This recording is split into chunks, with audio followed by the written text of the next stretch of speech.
No, you haven't been good. In fact, some people say, oh, it doesn't matter if you win Iowa or not. Don't let them talk to you that way. Don't let them talk to you that way. You have not picked a lot of winners.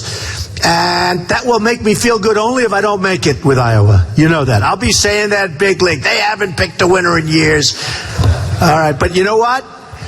If you pick me, you're going to pick a winner because we're going to win. I'm telling you, we're going to win. And it's time that happens. It's really time that happens. You know, now the folks at ethanol that do the ethanol, and it's a great, it's really a great product. It's a great thing. It's important. It's more fuel. We need fuel. We don't want to ever be held at gunpoint again. We don't want that to happen.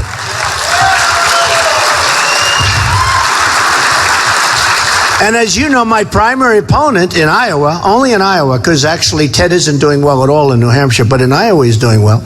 And my primary opponent was totally opposed to ethanol in the ethanol industry because he's with the oil industry. He's from Texas. I guess it makes sense. He's from the oil. And all of a sudden, and he was getting clobbered.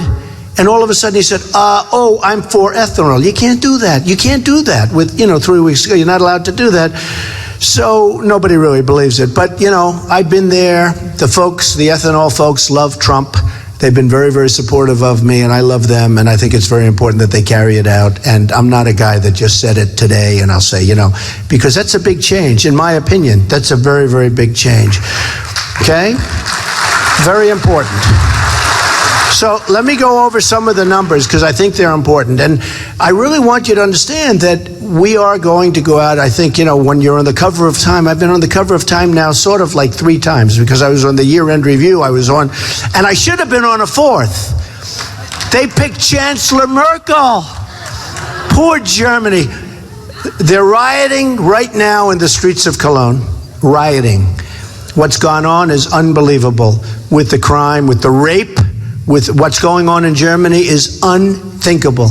Here was a country that didn't have these problems. They didn't know about these problems. And I don't know what went on. Millions of people coming in, and what's happening in Germany is unbelievable.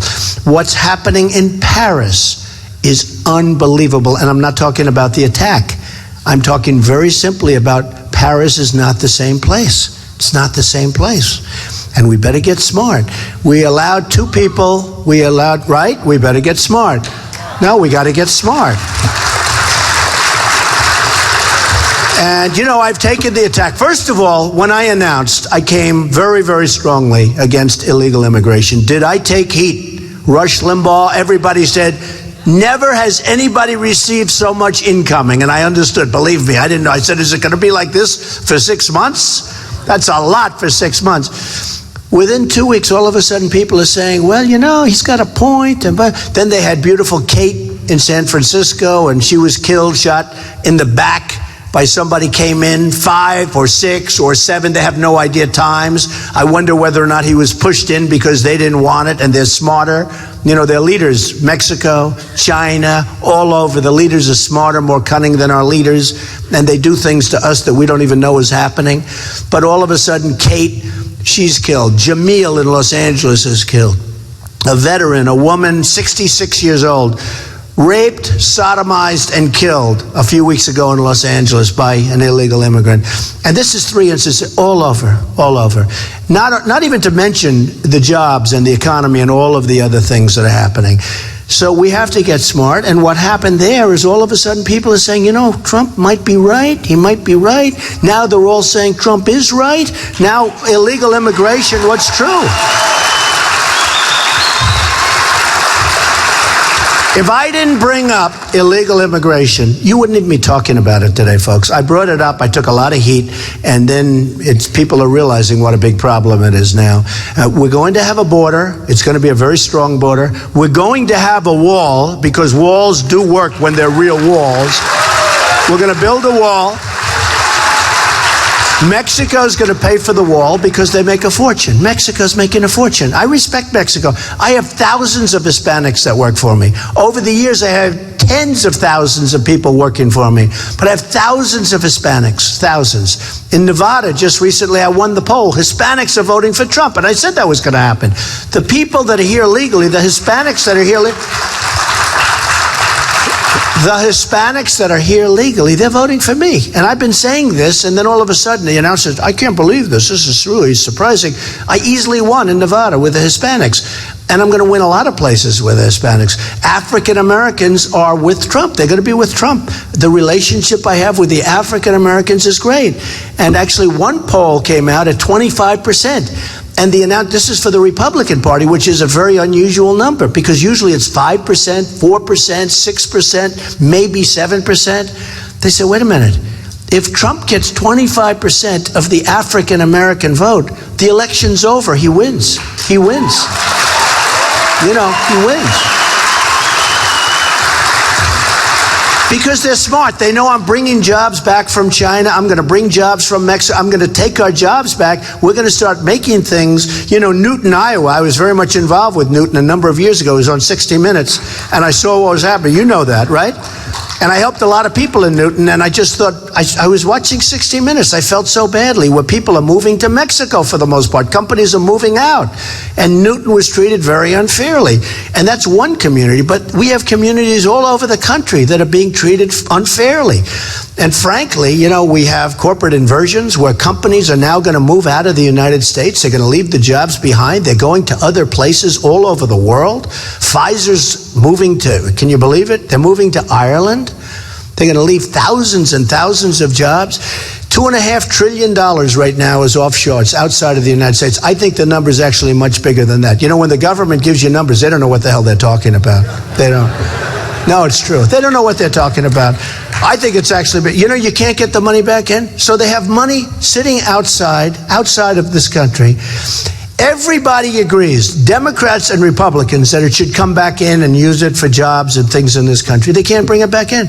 They can't agree. So they agree, but they can't sit down around the table and get it done. Everybody agrees it should come back in. They can't do it because we have lack of leadership. We have a president that's not a leader. So now what's happening, not a leader.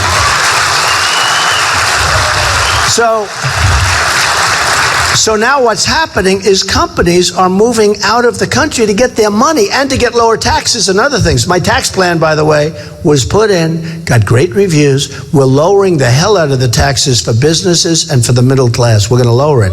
We are, and we're also simplifying the system. You're not going to need H&R Block anymore and give them half of the money you have. We're going to simplify the system. It's going to be so simple. But your taxes are going way, way down. And the middle class has been forgotten about in this country. It's been totally forgotten about. The farmers have been forgotten about, if you think about it. No, I know farmers. I have some great friends that are farmers. When somebody dies in the family, when they die, they can't pass things on because they're sort of rich, but not necessarily in cash. And they have to pay so much estate tax that they have to sell the farm in order to survive. And if they hit the wrong cycle or the wrong timing, they can't sell the farm, they end up losing everything. So we're going to change that. We're going to change the whole estate tax thing. It's not fair. And farmers in particular, it's not fair. So, and one thing I have to also say, look, I know a lot of people on Wall Street. I'm self-funding my campaign. I don't need any of their money, so I couldn't care less, okay? I couldn't care less. I couldn't care less. And I will tell you, every single other candidate, other than me, is getting tremendous. You see the money that take you in? Now, I'll tell you, I'm good at that. I've always taken in money. I like money. I'm very greedy.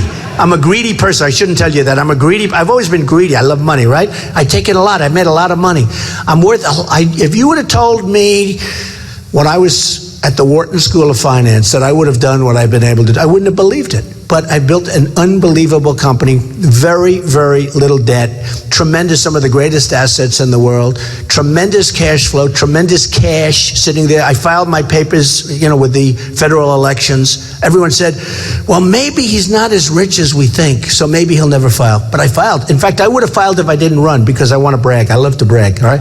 But the truth is, in business, and it's okay, in business you want to be a little bit greedy, so I'm greedy. I want to give all that up. I don't care. My kids, Ivanka, good kid. They're all good kids. They'll run it. I have great executives. They'll run it. It's easy. It's going to be easy. But you know what? I want to be greedy for our country. I want to be greedy. I want to be so greedy. I want to be greedy for our country. I want to take back money. We owe right now, Japan, $1.5 trillion. trillion. They have our debt. China, $1.7 trillion. You know what it is? Trillion. Think of it. Japan comes in, they sell us cars, they make a fortune, millions of cars. They devalued the hell out of their currency over the last couple of years, by the way, just so you know. It's very hard to compete with them. You just have to ask Caterpillar Tractor about that. Caterpillar Tractor is having a very hard time competing with the yen because they devalue the yen. The dollar goes up, the yen goes down. They can't compete. They can't compete. Look what's happening to Caterpillar. Look at John Deere. I love John Deere. You know, I'm one of the larger customers of John Deere. You don't even know that. I buy millions of dollars of stuff. I buy millions. I would say over the years, I mean, I think the number is even low, but way over $10 million worth of John. Who knows that about Trump, right? But I buy a lot of stuff, tractors all over the place, and the product is great. But it's tough when an American company has to compete with other countries that manipulate their currency, like Japan, like China, like other places. Okay, Vietnam, watch Vietnam. They are doing a number. But these countries are totally, they couldn't care less about us. You know, we want to do something that's good for the world, the global warming, good for the world. Watch Obama talking about the carbon footprint, and then he flies over to Hawaii in an old 747 with the old engine, spewing the hell out of it. And then he gives a speech about global warming and the carbon footprint. Now think of it. Think of it. No, think of it. And he's played a lot of golf. He's played more than most PGA touring professionals play. Seriously, he's played a lot of golf, but he was over there for a long time. But think of it, gets into Air Force One, which is a very old Boeing 747 with the old, really big engines. And if you're a believer in carbon footprint, you don't like this, right? I mean, how many people believe in the carbon footprint?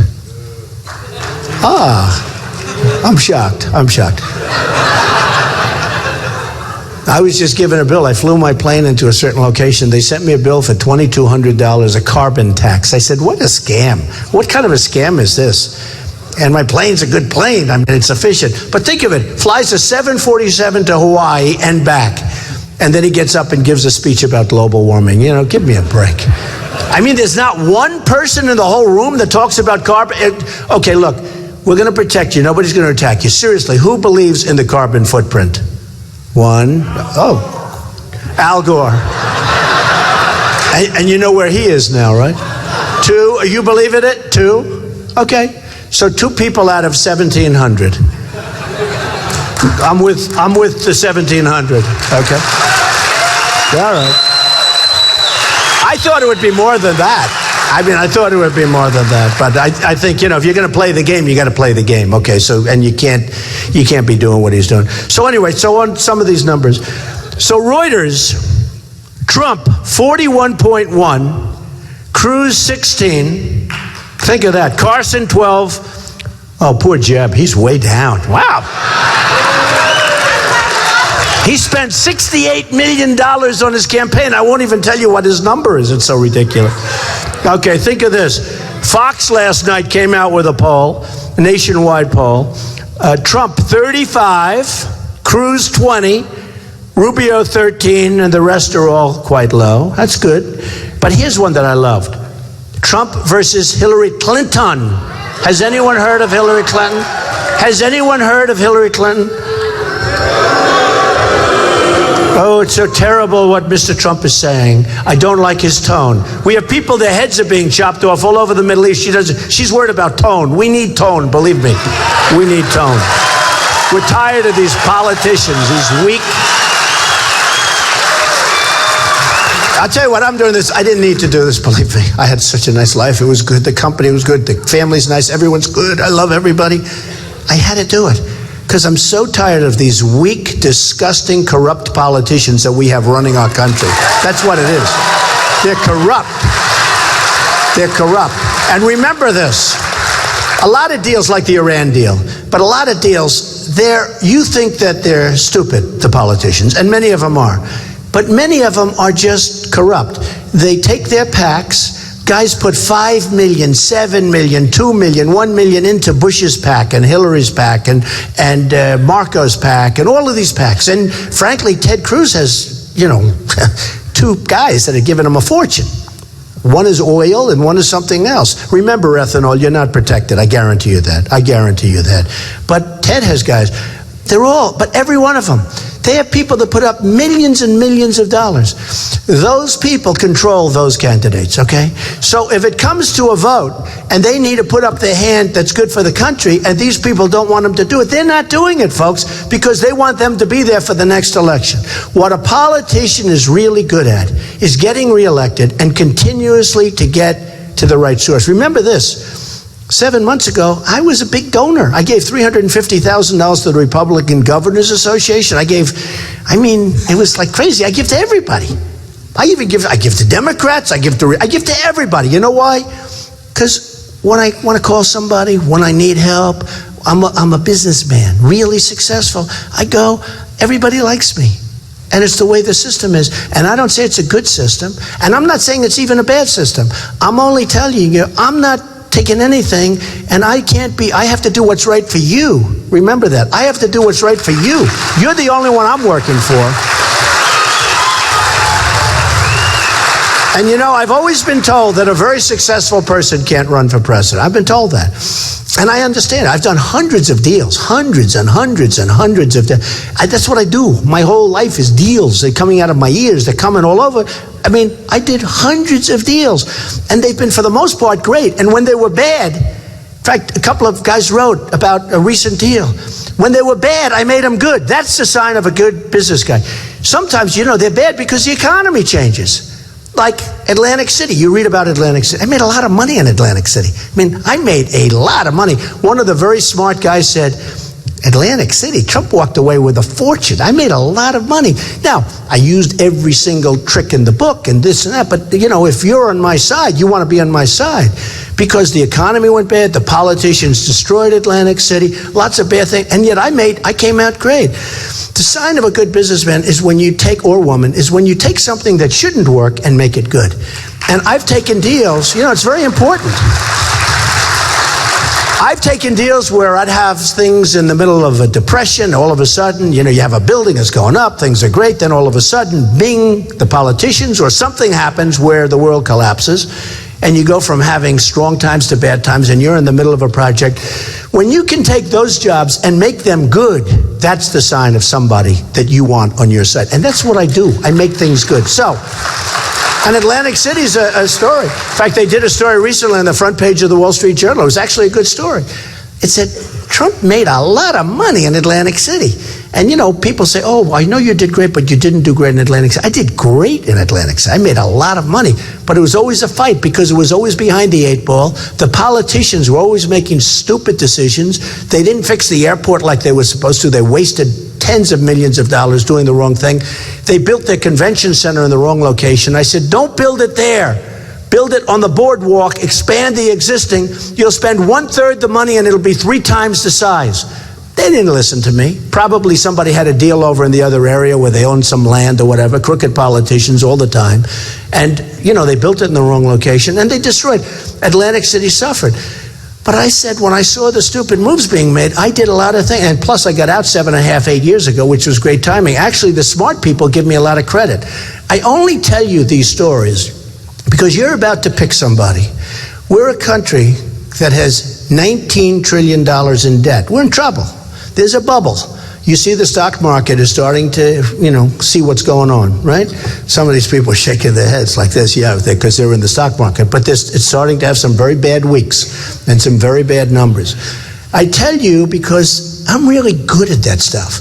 I know Wall Street. I know the people on Wall Street. We're going to have the greatest negotiators in the world, but at the same time, I'm not going to let Wall Street get away with murder. Wall Street has caused tremendous problems for us. We're going to tax Wall Street.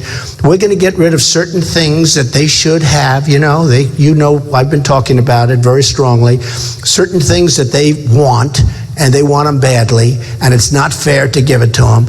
And I'm going to, because I don't care about the Wall Street guys, but you know why? Because I'm not taking any of their money. I have had so many calls from the richest people, from the richest guys. They see you're in number 1 in every single place except Iowa, where I'm tied. And you're going to change that on February 1st. You're going to change. Everywhere else I'm number 1. Everywhere else. But you're going to change that. I have very little doubt. Very little doubt. But you know, they come to me and they say, Donald, we'd like to give you some money. Where do we send it? I said, you can't send it. They said, what? And I feel sort of like foolish.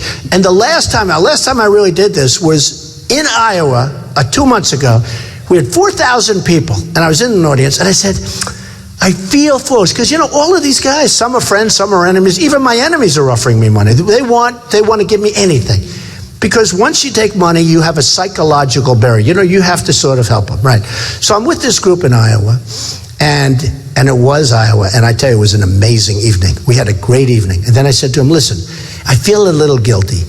All of my life, I've made a lot of money. I've really been good at it. And I take money. That's what I do. I accumulate wealth and money.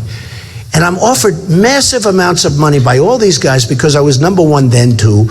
And I'm offered all this money, and I'd like to take it because I feel stupid not taking it, to be honest, okay? I feel like President Obama feels, okay? I don't feel good. I don't feel good.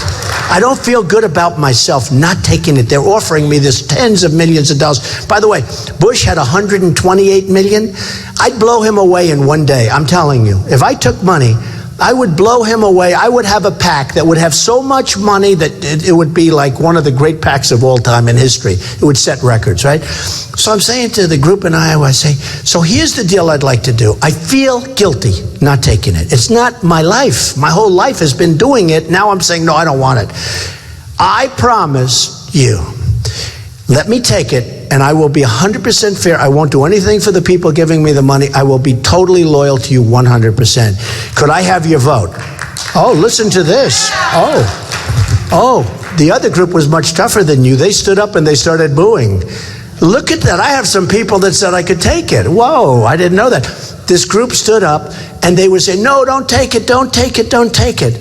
How do you feel about that? Take it or don't take it? Okay, ready? Take it. Take it. Let's go take it, and then we'll go no take it. Ready? So tens of millions. Take it. Do I have one person? Oh, there's a beautiful lady in the front row, and there's a guy with number 25. Who's number 25 that you like? Who is it? Huh? Oh, that's good. All right, so take it. So far, I have 2 people out of 1,700. Are there any more that say take it? In other words, and here's my promise. I'll take the money and I'll be totally loyal to you. I won't be influenced, right? Anybody else? I have 2 people. So far, I have 2 people on the carbon footprint, and I have 2 people on taking the money. Okay, who says I should not take the money? That's it.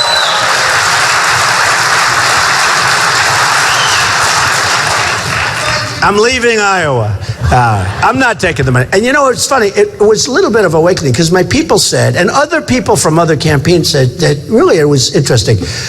They said, if you actually have the ability to do that, that's an amazing selling point, and it's an amazing point. I said, I have the ability. It's peanuts compared, you know, to what we're talking about. I mean, it's the bigger money is the fact that I'm not doing any deals. I'm turning away things that I could have made.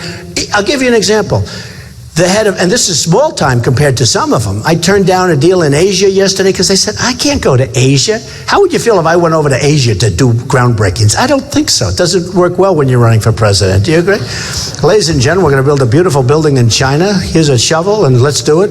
And the people of Iowa are going to say, what the hell is he doing in China right now? No, but I'm turning down deals. The head of Comcast, who's a great guy, Steve Burke, his name is. He's a fantastic guy. And one of the great executives of the country. He came to see me just before I announced. He said, Donald, we want to renew The Apprentice. You know, we had great years. I mean, The Apprentice has been one of the great stories and one of the most successful shows. And he said, we'd like to renew it and please, and we'd like to do it. He came up with the head of NBC. And I said, Steve, I'm going to run for president. And he said, no, don't do it. He said, no, I'm going to run for president. So, you know, nobody believed I was going to do it. It's sort of interesting. My wife said, if you run, you will win. She's my best pollster, right? She said, if you run, she would say it. She said, but you have to actually announce because nobody believes you're going to run. And Steve Burke didn't believe I was going to run. And he said, no, we want to do it. And they actually announced The Apprentice, which was a little confusing because they announced The Apprentice is going. And I said, I'm not, because nobody thought I was going to run. And then I have a big chunk of that show, as you know, and with Mark Burnett, and Arnold Schwarzenegger is going to do it, and I hope he does a good job. How do you think Arnold's going to do? Huh? I think so. Okay, ready? Will he do as well as Trump? Honestly, I agree with you. He won't. But he'll do nicely. I hope he does nicely. If he doesn't, I'll say, Arnold, you're fired. No, I think he'll do fine. I hope he does fine. Whatever it is, I'm on to something else. And what we're on to is doing this. But I give up a lot. You know, when you're a politician, you run and you keep running and you win some and you lose some and you raise money and you do whatever it is you have to do and you just keep going. With me, it takes courage to run for president. I've never done this before. And, you know, I stood on the Trump Tower and I looked down into the atrium and I saw the largest crowd of press, all these guys back here. I saw the largest number of cameras I think I've ever, it looked like the Academy Awards. And I said to my wife, we really have to do it because there's so many mistakes that are being made in this country that are simple mistakes that are made out of either incompetence, stupidity, or because of the fact that other people are controlling the process and they want certain things done for their good, not for the good of the country. I said, we have to do it. And a large portion, believe me, a large portion is exactly that third item, a large portion. And I said, we have to do it. So we have now the famous escalator scene where we're coming down the escalator, and I stood there, and we talked about all of the problems, many of the problems of the country. And I'm very, very proud. I mean, that's why I want you to see Time Magazine. I'm very, very proud of what we've been able to do in terms of changing the dialogue, in terms of bringing people on so they're looking at things that they would have never looked at, like the illegal immigration. And then, as you know, 2 weeks ago, I was very, very strong about solving a very deep-seated problem that we have in this country and throughout the world. And that's radical Islamic terrorism. It's a huge problem. It's a huge problem. And I took a lot of heat. I mean, that was a lot of heat that I took. It was incredible. I mean, all over the world. I mean, I've taken heat. And now they're all saying, you know, I'll tell you something. What you've done is amazing, because the whole world is talking about the problem now, and they weren't talking about it. They were accepting things the way they were, and now they're talking about the problem. And I want to get the problem solved. We have to solve that problem. That's an unbelievable problem. There is tremendous hatred and anger there. And, you know, if we don't solve that problem, we're not going to be able to live as a country anymore. You're going to have people, you saw what happened last night with Philadelphia, with the gun shooting. I mean, who ever heard of things like this? It's so many things happening. And we're going to solve the problem, but you can't solve a problem unless you're willing to talk about it and address it. Is that right? I mean, you're not allowed. And we have a president that doesn't even want to say what the problem is. He will not issue the words radical Islamic terrorism. He will not talk about it. He won't talk about it. And I don't even understand why. He's not doing anything wrong by saying it. Look at what happened in Germany with the tremendous crime with New Year's Eve and the rapes and all of the carnage that took place in Germany. And now the German people are rioting in the streets saying, what the hell are you doing to us? We have to solve a problem, and hopefully we can solve it in a really rational, smart way. And I know Muslim people, and they're wonderful people, and one of them at a very, very high level called me and said, you've done us a big favor, Donald, because it's a problem that has to be addressed. The hatred is so incredible. It's so incredible. And the danger.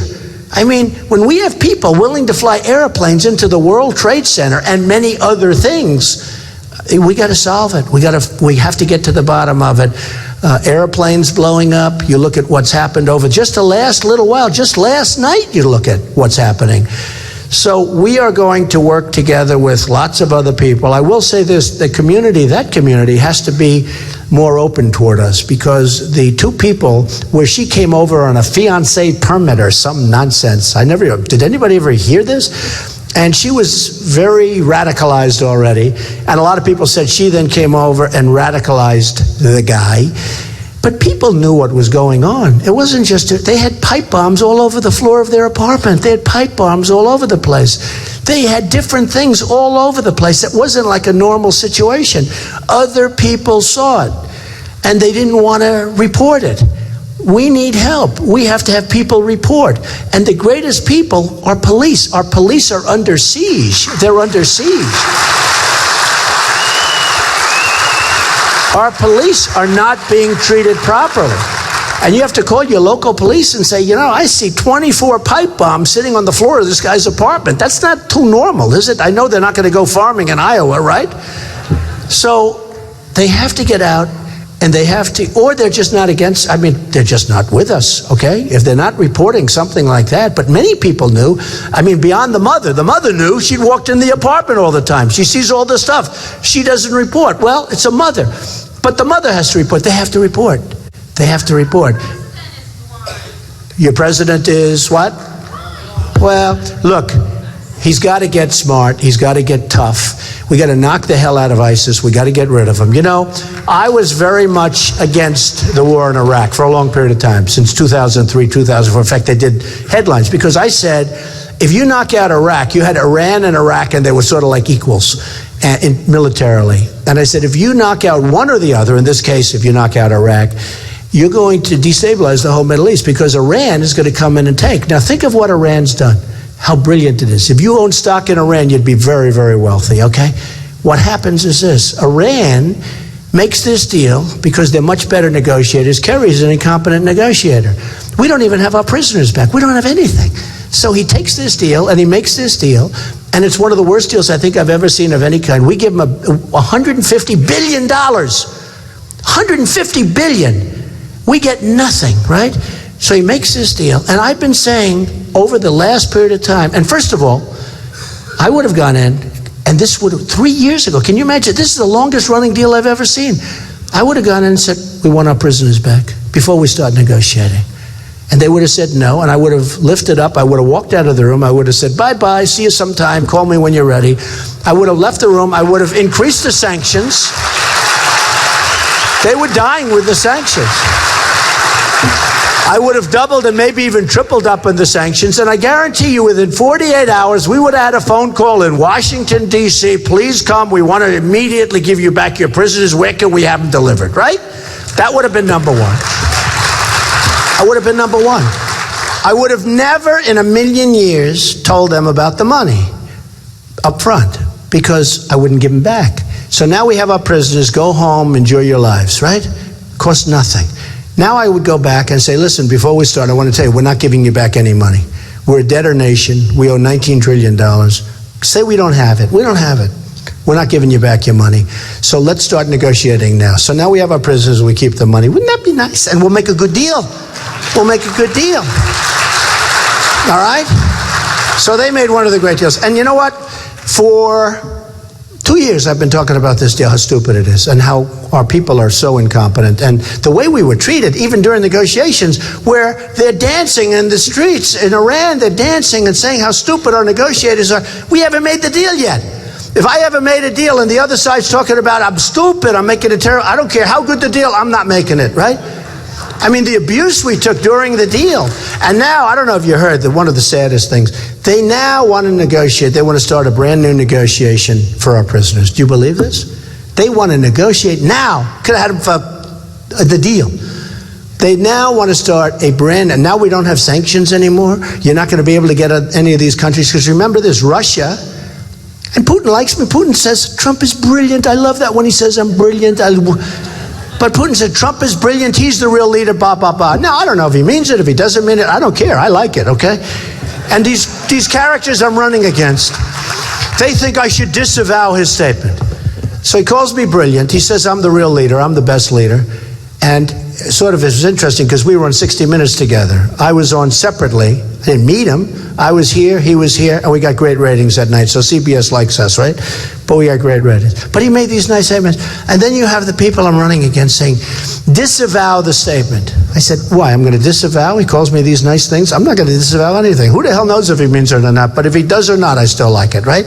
But you know what? We have to be able to get along with the world. So here's what's happening. They now say that they want to start negotiating for our prisoners. But we want a lot. Now, the Persians are great negotiators. So now, we're starting a negotiation to get our prisoners back.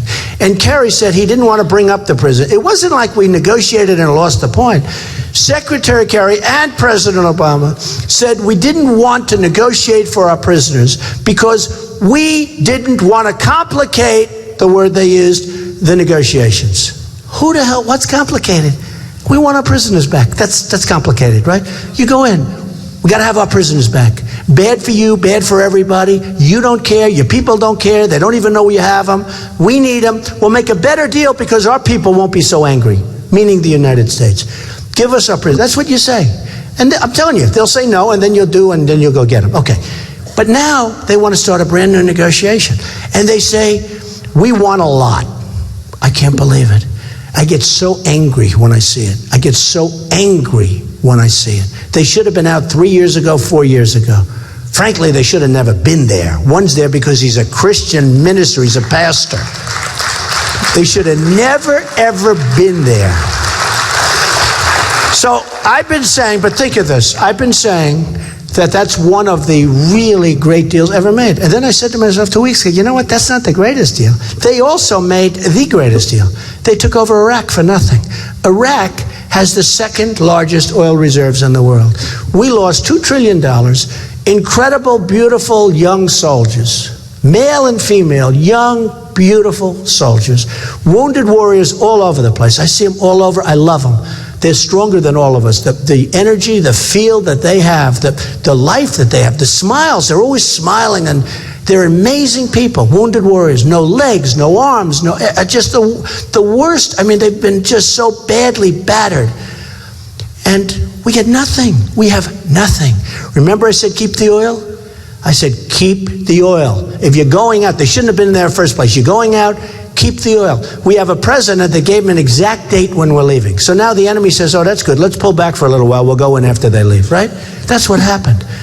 And you form ISIS. And now ISIS is tough, but not, I mean, tough for our people, not tough for General MacArthur, not tough for General Patton. I mean, we don't have the right people. We don't have the right people. So now they end up taking over the oil. They end up, Iran has second and third largest oil reserves in the world. A lot of people don't know that Iraq has actually the second and third largest oil reserves in the world, and massive oil reserves. We just gave it to Iran. They've been after it for forever. They've been fighting ever since the oldest person in this room was born. They've been fighting, right? Fighting. They keep fighting.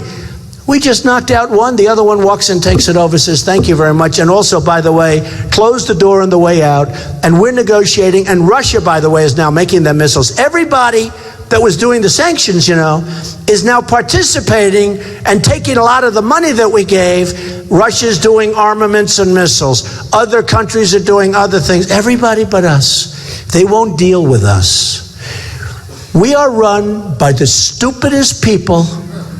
It is so hard to believe what's going on with our country.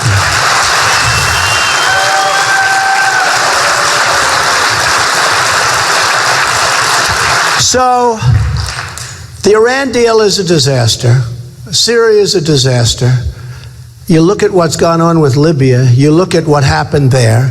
The migration started because of Hillary Clinton and because of, and by the way, I forgot to tell you, very big. I love this. Trump, 47, this last night. Clinton, 44. Trump beats Trump.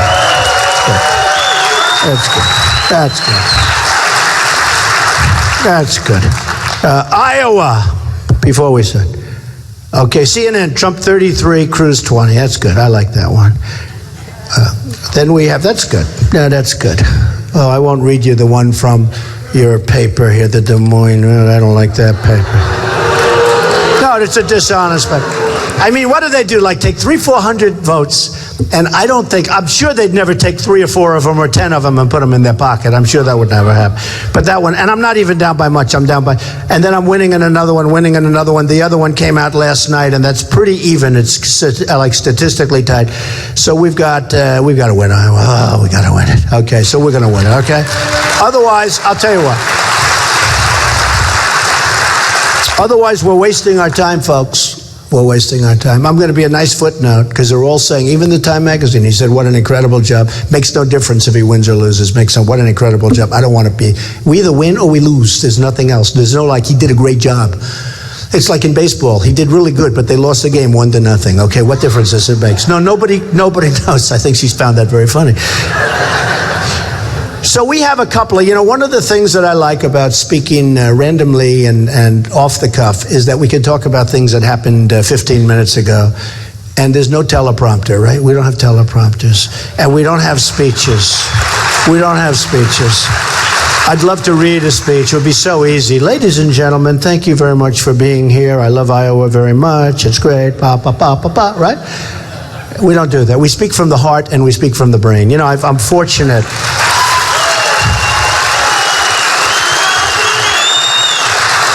I'm fortunate to have a very good memory, so I can do this, but and I do get certain credit for it, but the beauty is that we can speak about current events, because if you have to go to a speechwriter and a pollster and then have them write 4 or 5 extra paragraphs, that's no good. So you look at North Korea.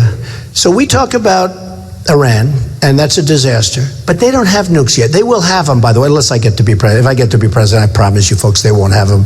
And Israel is the biggest target, and they'll be very happy. They'll be very happy. Because Obama totally sold Israel out. He totally sold Israel out. But if you look at North Korea, this guy, he's like a maniac, okay? And you got to give him credit. How many young guys, he was like 26 or 25 when his father died, take over these tough generals, and all of a sudden, it's pretty amazing when you think of it. How does he do that?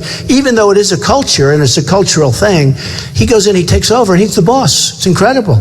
He wiped out the uncle, he wiped out this one, that one. I mean, this guy doesn't play games, and we can't play games with him, because he really does have missiles, and he really does have nukes. And here's what we do. We tell China, we rebuilt China. They have taken so much of our money with trade. They have taken everything. They have taken our jobs, our money. They've taken our base. They've taken so much. And literally, it's one of the great thefts in the history of the world, what they've done to our country, because we've had people that don't have any idea. By the way, go ahead, you can clap, I don't mind. One of the magazines said, Trump's a great speaker, but he has one problem. He speaks through his applause. Meaning, I'll say something like that, I'll get applause, but you know why? Because I'm so excited about what we're all doing together and the future of the country that I don't want to hear your applause. I just want to give you the next, because I know exactly what I'm going to say. Forget the applause. But I really mean it. It's such an exciting thing that we're doing together. And whether I go to Dallas, where we had 21,000 people in the arena, in the Mavericks arena, Mark Cuban was great to us. Whether we go to Mobile, Alabama, no matter where we go, Oklahoma, we had 20,000. We had I think much more than that. We had this huge field. We had a big convention center. And after about 2 hours, we realized that wasn't going to work. They formed in a huge field, thousands and thousands of people. We're all the same. We're all the same. We all want the same thing. It's amazing what's going on in the country. It really is. It's amazing. It's amazing. And you can call it a silent majority. They say, oh, you shouldn't use that word because, I don't know, I guess it had connotations from many years ago with Nixon and this and that. But I don't even use the word. I say it's a noisy majority. It's no longer silent. We're fed up with what we're seeing, and we've become we're really a noisy majority. And believe me, we are a majority if you get out and vote. If you don't get out and vote, like last time, Obama should have lost. He was a failed president, doing a terrible job. And in all fairness, Mitt, I don't know what the hell happened. I said, why aren't you on television? Why aren't you doing Jay Leno? Why aren't you doing David Letterman? Why aren't you doing these shows? Because say what you want about Obama. He was on every show. He was on everything. And I say this, we're going to win. One of the reasons we're going to win is I think Hillary will probably, look, she shouldn't be allowed to run, okay? Oh, would I love to run against Obama. Oh, she shouldn't be. And some really bad stuff came out last night. I don't know if you saw it, but basically last night she admitted that she's totally aware of what the hell's going on and she knows how to play the game pretty well. But she shouldn't be allowed, she shouldn't be allowed to run. But on the assumption that they say because they're Democrats right now, that let's just close our eyes, close our ears, even though they destroyed General Petraeus and many other people who did far less than she did. On the assumption that she runs, I don't think she has the strength or the stamina. She comes in, and you need a president, whether it's a nice thing or not, to say, we can't play games anymore. She'll come in to see Iowa. She'll come into Iowa, and she'll see people, and they'll have around the little plastic table a few people that have been vetted by 400 people, and they'll get these kids, oh, Mrs. Clinton, what do you have for breakfast? Oh, do you like oatmeal? Yes, I do. Oh, great. And then she'll leave, and she'll wave, and then she goes away for a week. You don't see her. One thing with me, hey, I'm leaving here, I'm going to another place. We're going to do the same thing all over again. Okay? Oh, strength, stamina. We need strength and stamina. Look, it's like I said about Jeb Bush. This guy's got no energy. We need energy. We need energy. He's a low-key individual. But we need energy because we've got ISIS. We've got borders that are a mess. We've got Obamacare that is everything's a mess. We don't have victories anymore. We don't win anymore. We're going to start winning. We're going to win so much that you're going to sick and tired. You're going to say, please, please, Mr. President, we're sick and tired of winning. Please let us have at least one loss. It's no longer exciting to win. And I'm going to say, no way. We're going to keep winning, and I don't care if you like it or not.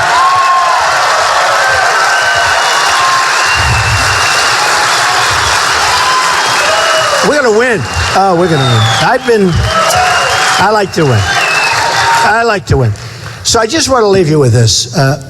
You do have a problem, and you have a big problem with North Korea. And we're going to talk to China, and we're going to get along great with China. You know, I love China because they buy my apartments. They spend me, fortunes in Manhattan. They give me millions and millions of dollars for these apartments, and they're great. The biggest bank in the world is a tenant of mine in one of my buildings. Biggest bank, by far. I mean, when I talk about big, we're talking about seriously big. Citibank is like a little subsidiary compared to this bank. And they make a tremendous amount of money with the United States, as we've been talking about. We're going to go there and we're going to say, you got to take care of the Korea problem. You got to take care of it. Everything comes through China. And they tell our people, because our people are novices, but they say, well, we don't have that much control. They have total control. They wouldn't eat. They wouldn't live without China. And China's massive. Everyone's afraid over there of China.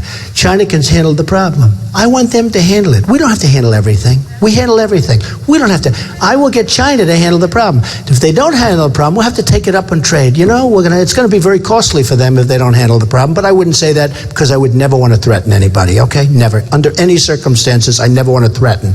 So I won't threaten them. I'm just telling you that they will do it. And they should do it. And frankly, they have a bigger problem than we do because they're right next door.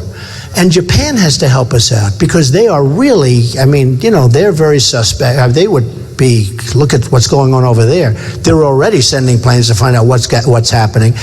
And South Korea has to help us out because we're defending South Korea. We're defending all these people. We need help. We need help. We're powerful. But I want to make our military very much more powerful. I want to make it so powerful, so tough, so strong that nobody's ever going to mess with us, folks. It's the cheapest thing we can do. It's the cheapest thing we can do. And I'll tell you this. I know all the politicians. Many of the people that I'm running against, I've contributed to. I've had notes and letters from some of these people. Oh, thank you so much for the money you sent. Many of the people, it's embarrassing on the stage. Almost most of them, I've contributed to. I said to them the other day, I said, that one, yes, that one, yes, that one. It's like almost all of them in some form.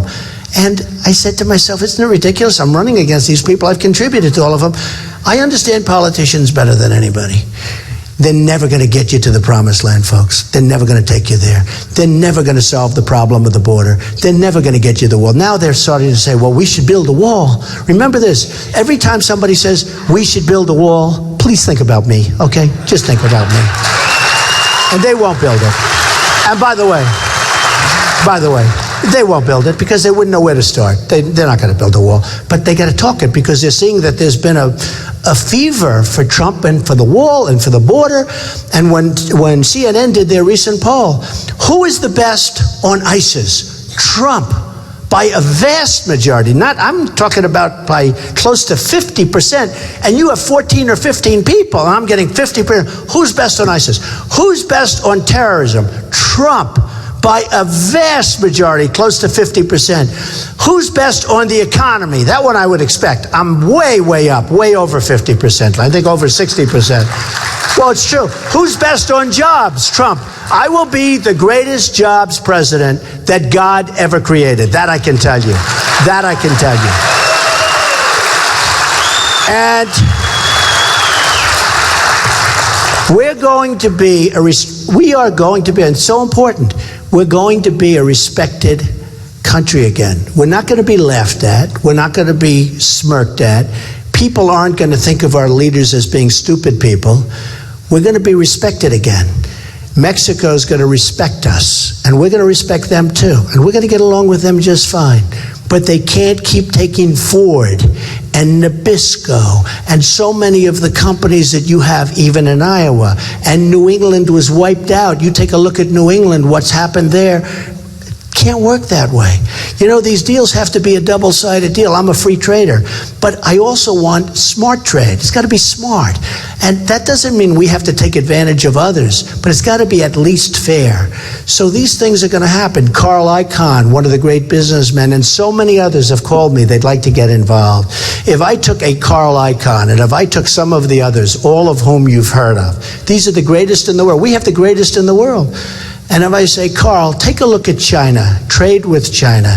I want to make it fair because they bring things over to us, no tax, no nothing. You want to do business over there? It's almost impossible. And by the way, they tax the hell out of you when you send your product. Not supposed to be that way. It's not supposed to be that way.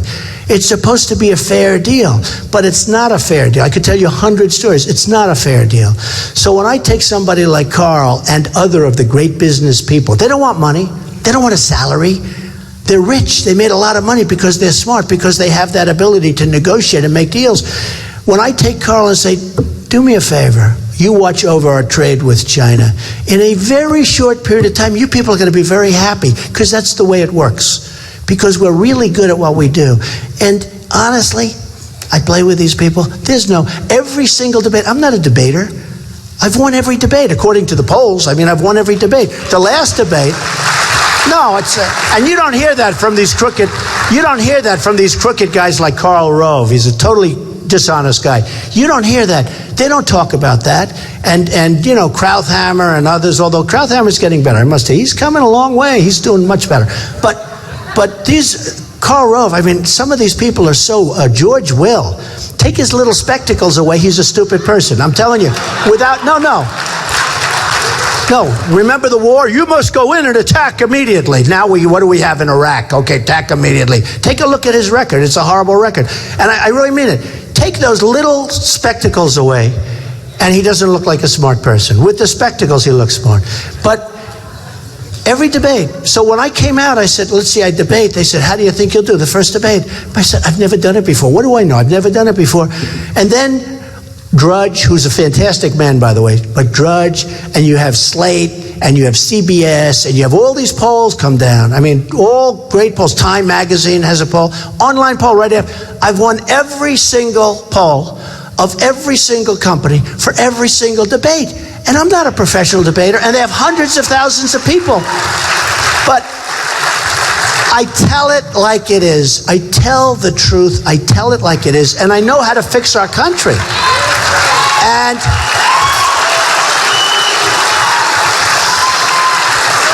And you know what?